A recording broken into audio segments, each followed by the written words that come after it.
Good evening. Good evening. Welcome back to Higurashi When They Cry Chapter 1 Onikakushi Hen. Last time, Keiichi started freaking out going absolutely batshit crazy. Crazy. And today, well, now it's my turn. Rena. There shouldn't be any reason for Rena to come over at this hour. The timing also made me feel uneasy, because it was just as I was about to ask Oishi-san about her. I wish I could have chalked this up to coincidence, but those unsettling words from Mion several days ago echoed back to me. There's nothing. This old man doesn't know. Are you alone, Rena? Yeah. It seems that Mion wasn't with her. But that didn't change the situation at all. Why did you come here? Hey, Keiichi-kun, I'd like you to open the door so we could talk. Can I come inside, I wonder? It was true that speaking through a chained door wasn't the right way to talk to a classmate, but at my house the chain has to be on at night. Don't worry about it. Then it can't be helped, I guess. Rena looked at the ground sadly, but she kept smiling at least, and her effort to keep that smile up was quite pitiful. Even though she was tugging at my heartstrings, I didn't lower my guard. As long as I stayed like this, even if it made my heart ache, my life wasn't in danger. What I really feared, more than the possibility that hoodlums would assault me if I had removed the chain, was trusting Rena enough to remove the chain and having my friendship betrayed. As long as the chain wasn't unlatched, even if it made my heart ache, I wouldn't have to deal with being betrayed by her. Since it didn't seem like I'd removed the chain from her silent urging, she appeared to give up on trying and get into the entranceway. Have you eaten yet, Keiichi-kun? No, I haven't eaten. Since my mom wasn't there, dinner wouldn't be ready no matter how long I waited. I laid down when I got home, was woken up by the phone, and didn't have a chance to eat since I used up all that time talking. I was going to have the cup noodles in any case. I could just eat one whenever I wanted to. I mean, you don't have to tell her the truth about it, though. You could just say, yeah. No, not yet. What about it? Then good. Look here. I brought a bunch of dishes. Rena held out a stack of boxes wrapped in a cloth. If I could use her kitchen, I can heat up the miso soup and other stuff.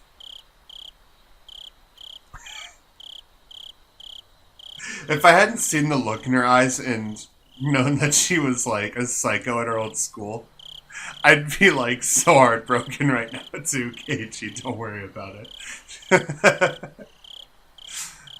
It's fine, you don't need to do that. But there's a lot of tofu and vegetables in it. Does Keiichi-kun not like that type of stuff, I wonder? There's no way I wouldn't like that.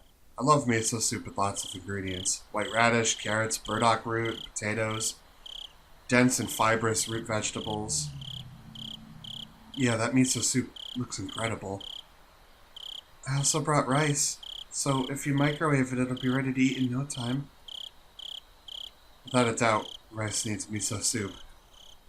Stuffing rice down your gullets, sipping miso soup in between ravenous bites. Oh yes, how wonderful it is to be born Japanese. Also, I made some more pickles. I made sansai pickles this time. Before I had moved here to Hinamizawa, I scoffed at the mountain vegetables called sansai. But I was captivated by their charm the first time I tried them. Such a deep yet light flavor.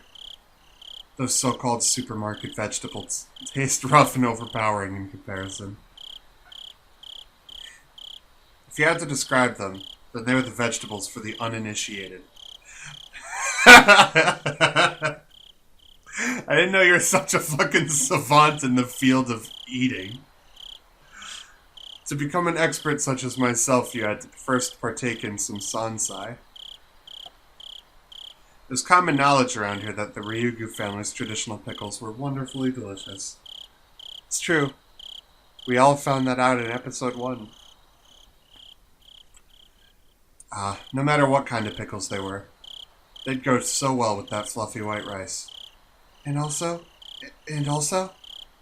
But wait, there's more. So delicious, it just seems so delicious. Farewell to my unhealthy self who said he'd make do with cup noodles. Rena appeared to be in good spirits and she was offering such delicious sounding dinner. I swear to God.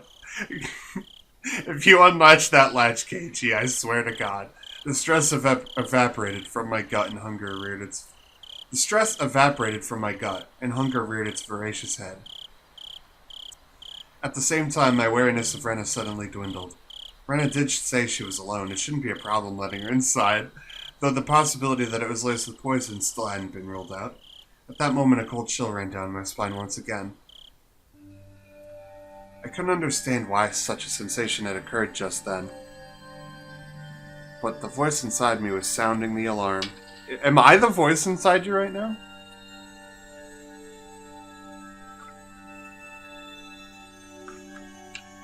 This happy Rena, speaking of this charming dinner, was dependent on one premise.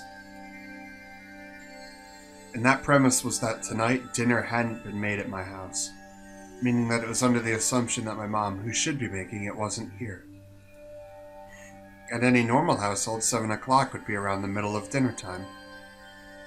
If my mom were here, we'd be eating dinner around this time. The fact that she brought over all the makings of a meal at this time was inherently strange, unless she knew. Rena, did she know that my parents weren't home? But there was also a chance that this was a bluff. I had turned the lights on and a bunch of other stuff to make it seem like my parents were here. There was a chance she was unsure if my parents were home. But I had to wonder. The laundry, the garage, the evening paper, there were plenty of signs of them being hastily tidied up. It was hard to say that she didn't have the chance to determine if my parents were here or not. But there was no reason for me to confess that right now. I should try holding on to that fact as long as I could. First of all, the chain was still latched. As long as I didn't take it off, Rena wouldn't be able to do anything to me.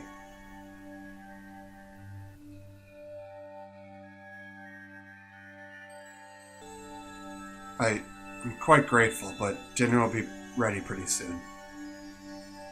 Huh? Is that so? Is that so? I know you went through all the effort and everything, but, well... Unable to think of a good way to refuse, my words trailed off weakly. But some of this could work as side dishes, I think. I'm sorry, we have more than enough already. My mom always makes quite a few sides. So...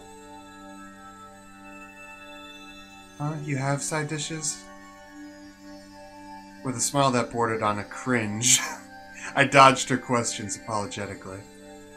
But the feeling I tried to ignore began creeping up my back again. I spoke as if my mom was setting down dinner right now, but it didn't mesh well with what Rena was saying. Rena was talking as if she was aware of some obvious fact. In that, I was aware of it as well. So Keiichi-kun can cook. What did you make, I wonder? No, well, it's not that. Rena had assumed out of nowhere that I had made the dishes. No, not so much that I had made them, but rather that my mom hadn't. Did you really make them? The side dishes? Did you, Keiichi-kun? It wasn't me who made them. My mom did. No, she's making them right now. So you see, I'm sorry, but I can't eat what you brought. Rena fell silent at that moment. At that moment I felt the light had suddenly disappeared from her eyes. How about I try guessing what Keiichi-kun's dinner will be? It doesn't matter what I'm gonna eat. Let's see. The conversation might appear natural at first glance, but Rena was firmly in control. Felt like I was being interrogated. Your dinner, I wonder. Is it something that can be made with just hot water? Hey now, stop with the insults. I can't believe you'd belittle my mom's extravagant dinner like that. Tickets sold out full capacity already. It's that amazing. I tried my best to put on a strong front, but I couldn't grit my teeth quite right. So instead I looked like someone who was borderline hysterical. But Rena showed no reaction whatsoever, even to that silliness. Keiichi-kun, did your mother really leave you dinner? No, you see, she didn't leave me dinner. She's making it right now. It's almost time for dinner. Rena had taken that assertion of mine that my mother was home and making dinner right now and completely ignored it. I could tell that the more I panicked, the colder Rena became. Hey, Keiichi-kun. At that moment, an uncomfortable chill crept in from the gap in the doorway. Is your mom home, I wonder? I couldn't keep up the charade anymore. Rena, she knew full well they weren't home. No shit. No shit. You figured that out a while ago. It was spot on true, and you're just, like, not believing in your gut. But I'd come too far to admit that now. Anyway, my parents were here, and we'd be having dinner soon. That was the situation I had concocted. So I answered. I told her she was here. She's here, of course. I could feel the humidity drying out from the surrounding air. Rena's eyes were becoming even more frigid, piercing me with their... Gelid? Gelid? Gelid. Gelid. Gelid. Gelid. Gelid. Alright, gelid. Got it. Piercing me with their gelid glare. Why? What do you mean? I tried acting casual, but that facade was torn off me the instant I looked into Rena's eyes. That look, it informed me of Rena's response faster than she could open her mouth. Why have you been lying to me, I wonder? I'm not lying. That's a lie, isn't it? It's not a lie. Lies! Rena's outburst sent a jolt surging through my body. Rena and I were still separated by what few inches that slightly ajar, but still chained door could have floored. But despite that, I was still being cornered. My house, which I'd considered a safe haven until now, had become more like a dark alleyway where no one could save me. Shall I guess your dinner, Keiichi-kun? Let's see. I knew now that Rena had already known that my parents would not be here. No shit! But it was still so strange that it had come to this. Oh my god, Keiichi, you're such a buffoon. You're a broken record, and you're a buffoon. I can't even take you seriously sometimes. Ugh. Even if she somehow knew that my parents weren't home, there was no way she should be able to guess what I'd be eating tonight. Maybe she's a psionic. She just has telepathy or something? Maybe she just knows. I mean, how would you know, Keiichi? You believe curses are real. Maybe she's a psychic. Come on, get with it. But Rena said she'd guess. How could she guess it? How could she know it was instant? Cup noodles. That's right, isn't it? That I was going to eat. Wait, the cooking repertoire of a man who can't do housework is probably nothing but cup noodles after all. Looking at this statistically, it was the most probable answer. That didn't mean she was guessing. No, she probably was eavesdropping and found that out. Because you said it to your mom after all, right? I think you did. Did you? I think you did.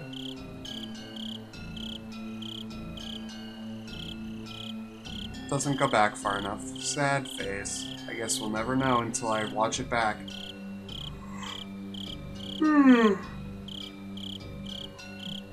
I don't think you'll be full with just noodles.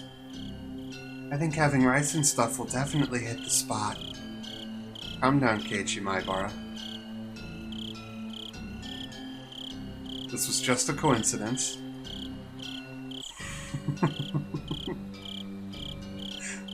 Her smile is the creepiest part about his face. Rena was just reading certain tales of mine. Seriously, look at her. That smile is so off-putting. That's the worst part. So the fact that she was inferring what I was thinking alarmed me. But it wasn't as if she was actually reading my mind. Couldn't be. Curses are real. There's no way psychic powers can be real. If it was being read, then she was a demon. No, not a demon. Things like that. They couldn't possibly exist. Curses can, though. Curses absolutely can. Do you like them? Do you mean noodles? No. 7 stars.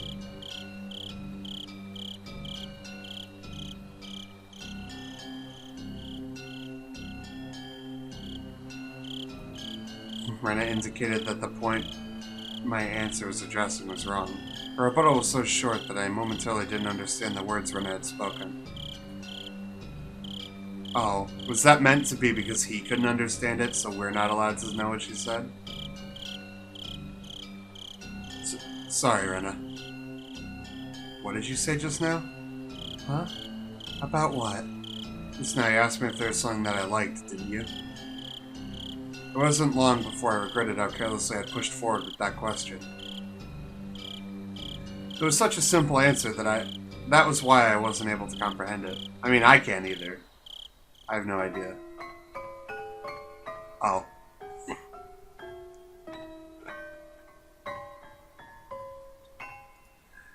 Pork bone and ginger flavor? I wondered how I appeared in the moment my mind went completely blank until the moment I was able to recover. As my field of view began to distort, slowly swirling in a counterclockwise direction, I lost all sense of balance. Why do you know that? I didn't even deny it. That was the type of frenzied state I was in. How could Rena even know this? Not even caring as I mashed my head against the door, I fixated my gaze on Rena. She didn't even flinch when she saw me do that. I certainly didn't buy them. I bought a bunch at once. I bought a whole case. How could you know that? Why, I wonder? Quite strange, isn't it? Isn't it? How could you dodge the question at a time like this? How could you not dodge the question at a time like this? Is the better question. Like, she has to keep her methods a secret, Kate. She's not just going to tell you because you asked nicely. Like, really? The chain and the doors suddenly were no longer protecting me. How do you know? Why do you know? Answer me! You bought them at 7th Mart, didn't you? A shiver ran down my spine. Up my spine. I tried covering it up with an angry facade. Like I said, why do you know that? I was behind you, following you the whole time. What are you saying? I couldn't understand why she'd say that she'd been following me all this time. That's because Rena was right behind Keiichi-kun's back the whole time. Like that night? That night I was absorbed in my phone conversation with Oishi. I didn't even sense her being there, standing behind the door behind me, standing there just like that. When Keiichi-kun was picking out the noodles, I was watching the entire time. You picked out so many different flavors, didn't you? Then your mom got angry. If you're going to pick the expensive ones, then you should just pick one type, she said. Then Keiichi-kun picked out that one big box of pork bone and ginger flavor that he loved so much, didn't he? I like it too. Pork bone noodles. But I could never eat a whole big bowl myself. My brain was paralyzed, dulling my senses. It might have been a defense mechanism to diminish the fear I was feeling to non-traumatizing levels. With the fear being diminished, the fog enveloping my mind was cleared away. Then I could understand what Rena was saying and started to put meaning behind her words. Even so, my fear hadn't subsided completely. It was like I was standing at the edge of a cliff, eyes closed, so I didn't have to look down. It didn't actually solve any of the basic problems. I slowly took a step backwards, and as I withdrew, Rena advanced. So, Keiichi-kun, can you open this? We can eat dinner together. I'm sure it's going to be delicious, so... Okay?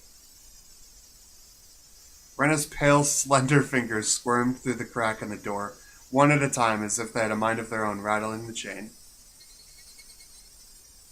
If she had unlatched the chain from the door, a feeling of terror would have exploded within me. But Rena didn't do that. She was simply imploring me to remove the chain. Was the chain really so loose that she'd be able to remove it while it was ajar this far, though? I tried my hardest to light the fuse to the powder keg in my heart, trying again and again. Clatter, clatter. But it doesn't light. It doesn't light. Open up, Keiichi-kun. Please go away. I beg you, please go away. How can you say something so mean, I wonder? Just go away! Go away! The powder keg inside me finally went off. No smoldering, it just exploded. I tackled the door. The force through the door knocked Rena momentarily off balance. I couldn't hesitate here. I grabbed onto the doorknob with both hands, planted my feet firmly, and pulled with all my might. But that slamming sound I so desired didn't happen. I could feel a tiny disturbing bit of resistance keeping the door from closing. And the source of that was Rena's fingers. Each of them wriggling, squirming around like tendrils of a carnivorous plant through the crack in the doorway.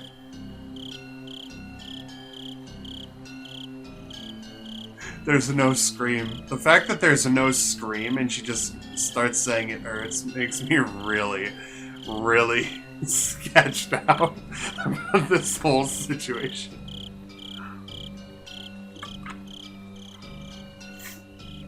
It hurts, Keiichi-kun. It hurts.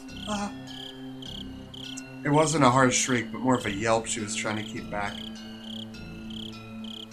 Go away, go away, go away! I kept pulling on the door with all my might. I didn't even realize that if I didn't loosen my pull on the door, at least momentarily, she wouldn't be able to pull her fingers out. And that was why the door wasn't closing. It really hurts, Keiichi-kun. I'm sorry if I was messing around too much. I didn't care one bit for her apology. No matter how much she apologized, it didn't change any of what she had done up until now. It didn't change anything. It hurts, I'm sorry. Go away, go away, go away! Rena couldn't leave even if she wanted to because I trapped her. Rena's white fingers had become deep red were no longer even squirming. I'm sorry. Yeah. This just goes on for a while. Rena's apologies were occasionally twisted with pain. But like a broken record, she was intent on repeating it over and over. I pulled on the door even harder. Finally, her fingers were somehow able to slip out from the imprisonment in the doorway. The moment that happened, the door closed soundly and I could hear the thud of Rena falling on her butt on the other side. I locked the door immediately. I made a loud clunk, voicing my rejection to Rena. I'm sorry. Keiichi-kun, I'm sorry. Open up, Keiichi-kun. Rena leaned against the door, apologizing profusely and nothing else. After confirming that I was sufficiently sealed off from her, I trudged away from the entryway. On the other side, I could still hear Rena echoing her apology. Those pitiful words. They'd be forever seeking my forgiveness. I didn't feel bad about this at all. But that wasn't out of any sort of malice. I felt a sort of hazy sense of relief that I was able to escape from Rena. Before Mion had threatened me at this doorway, saying there was nothing she didn't know. And just now, at the same place, Rena told me the same thing. My feeble attempts to disguise the fact that my parents weren't home had served no purpose from the start. I should have just pretended to be out, and not even opened the door. My meager plans hadn't helped at all.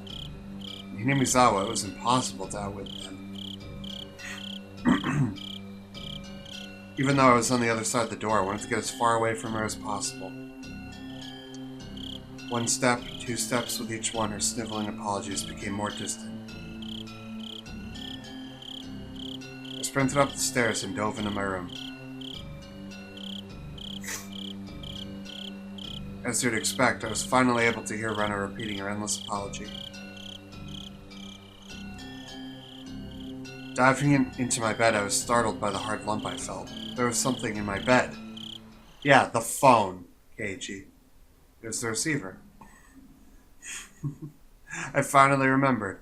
I was in the middle of a call with Oishi-san.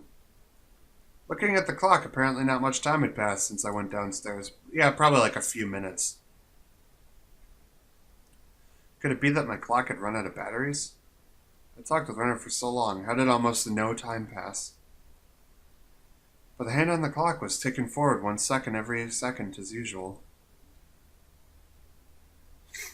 As I put the still warm receiver to my ear, time, which felt frozen, began moving once again. Hello, Oishi-san? Sorry to keep you waiting. No, not at all. I didn't wait that long.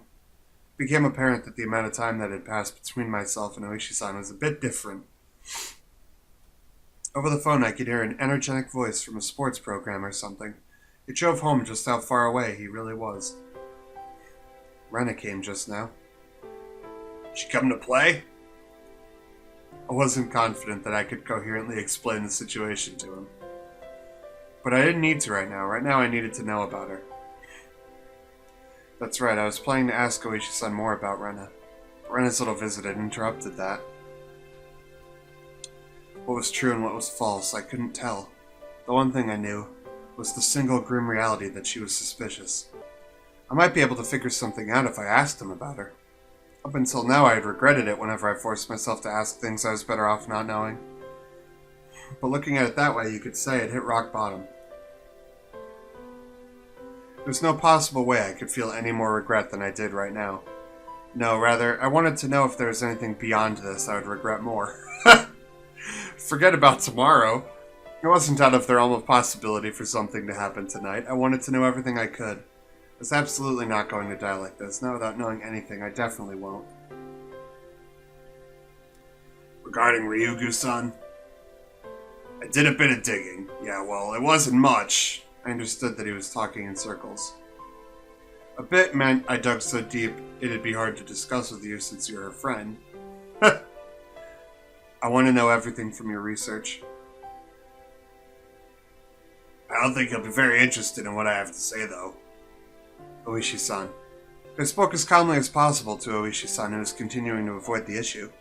And then I said it. I think Rena Ryugu is suspicious. Even if the past incidents were from the Oyashiro-sama's curse, Rena Ryugu is involved. Do you have any proof that makes you believe Rena-san is suspicious? The manner in which Oishi-san spoke became very firm.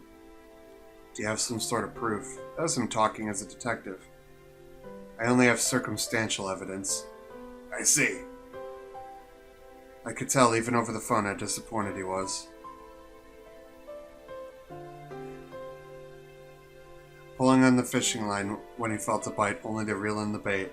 Disappointed but ready to cast the line once more, that's how it seemed. Oishi-san, you can't do anything without physical proof, can you? What I meant was, you can't come and save me without proof. I stuck that barb in there. As Oishi-san loved roundabout ways of saying things, he understood me just fine. It's fine, Maebara-san. I'll protect you. That was not the least bit reassuring. Oishi-san was just using me to continue the investigation. I was just going to get killed and my corpse would be an important piece of evidence. That's all I was to him. Whether I'm alive or dead may be of no concern to your investigation, but it's all over for me when I die. Oishi-san went silent on the other end of the line. That may have been too blunt, but I didn't care. All I needed to relay to him was that I was currently in a very dangerous position. So please tell me. Tell me about Rena. Satoshi transferred out. Not too far in the future, I'll probably also do what she called transferring out as well, but you won't be able to find my corpse. You haven't even been able to find his body yet. Alright, Maibara-san, please calm down. I was already suppressing my agitation, even without him having to tell me. It wouldn't solve anything if I continued to scream about my mistrust in the police. It would seem that I could only depend on myself and the bat he left behind to protect me. Then I at least wanted to know about what happened before Rena transferred schools.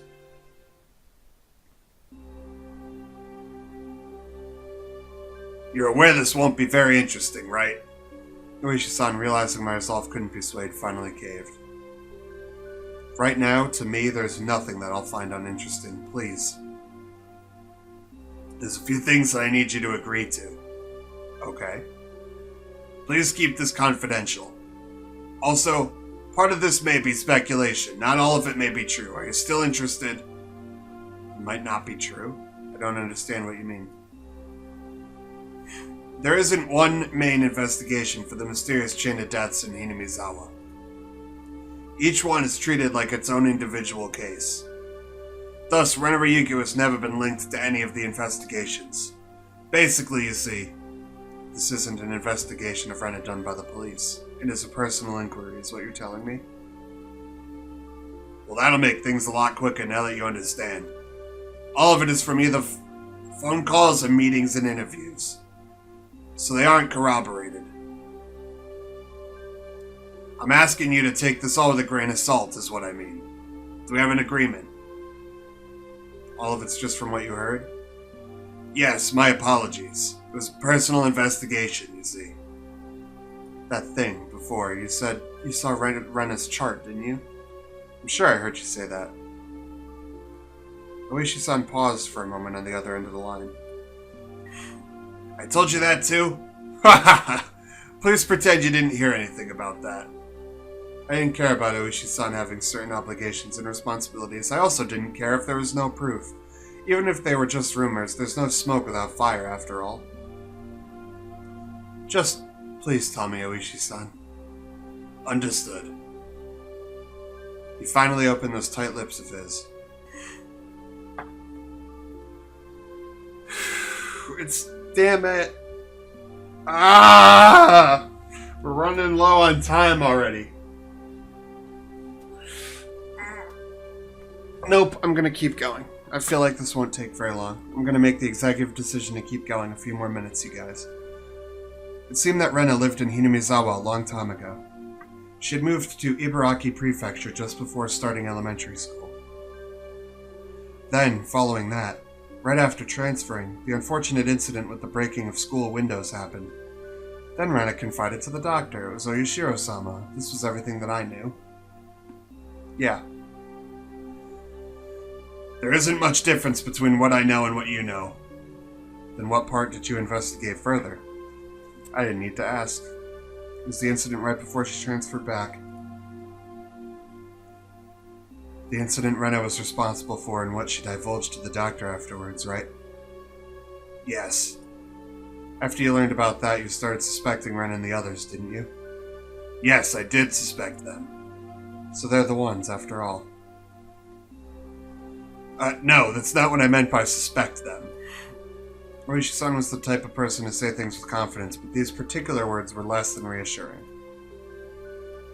Then who did you suspect? That it was Oyashiro-sama. Huh?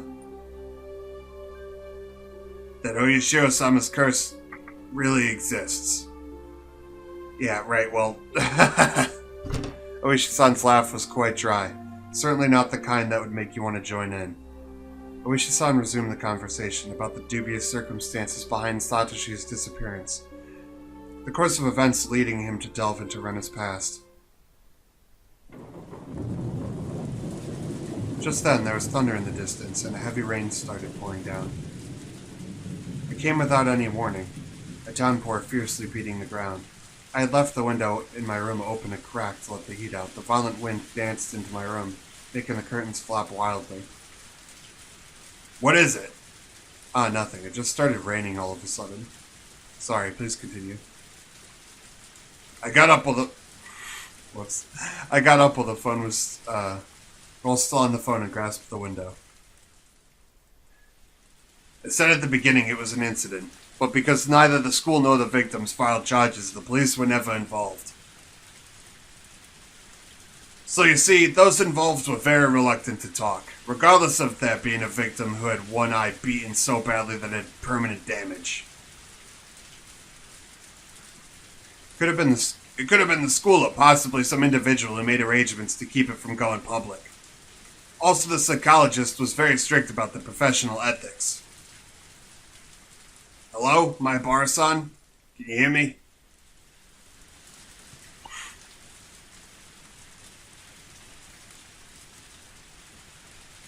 There was the figure of a person standing by the light near the mailbox this whole time. Even in this torrential rain, they didn't have an umbrella. They were unquestionably drenched from head to toe.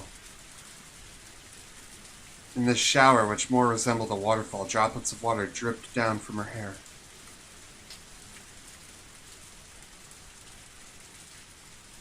Just standing there, both arms dangling at her side. In one hand was the stack of boxes wrapped in cloth. Her eyes focused on my room. Focused on me as I was about to close the window.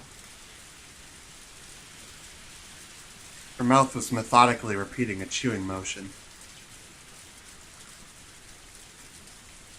It was as if she had something hard to chew in her mouth, with her cheeks puffing out. What could she be eating over there? How could it be that at this time I was more enthralled by Rena instead of the shocking developments being brought to light by Oishi-san?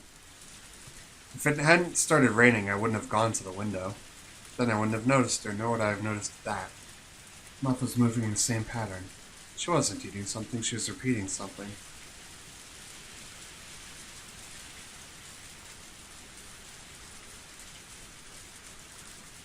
I didn't want to repeat something for like 6 more lines, sorry. Hello? My bar-san. Can you hear me? Hello? I'm sorry. My bar-san. I'm sorry. I'm sorry. I'm sorry. I'm sorry. I'm sorry. I'm sorry. I'm sorry. I'm sorry. Hello? My bar-san! What's the matter? Even in this torrential downpour, Rena was still apologizing.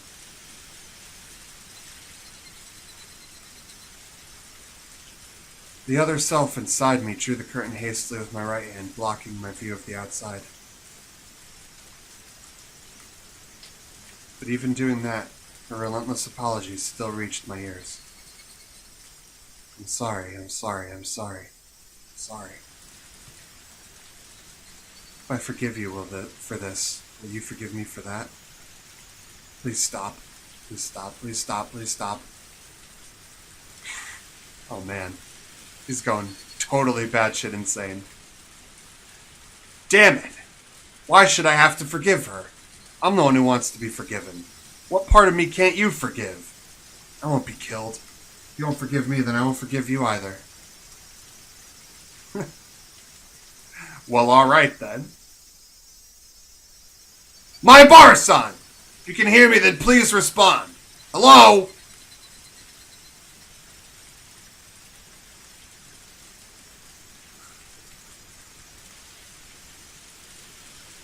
He's totally captivated by that. He's like, I don't give a fuck anymore.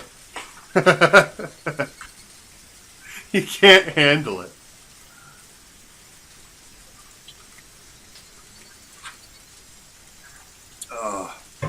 Rain of apologies. Oh boy. This game is so much longer than I thought. This book has way more pages than I thought. I thought we'd be done by like episode 15 when I started.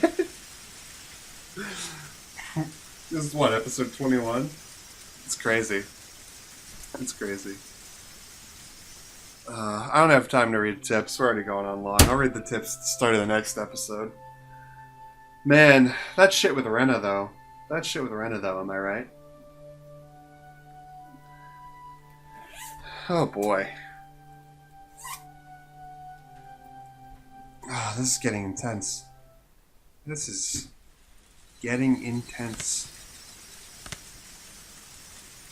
And how many chapters are there? Jeez. Well, I only have 4 more achievements, so I think that's a good indicator that I'm getting close. Right? There's one for reading all the tips. So I think when I get the one for reading all the tips, it means I'm on the last chapter, probably. I get this when I beat the game. I get this before I beat the game. I think this is an extra thing. Like when I beat the game, it unlocks an extra thing, or maybe.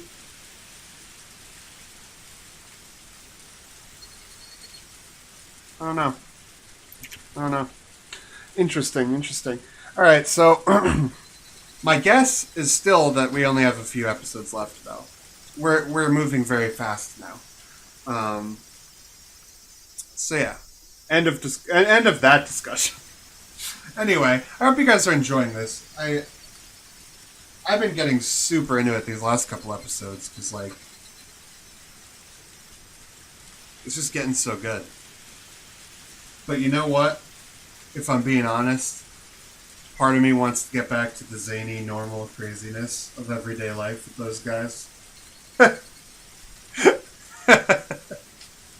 I really liked all of the silly goofing around. I miss it. I miss it now.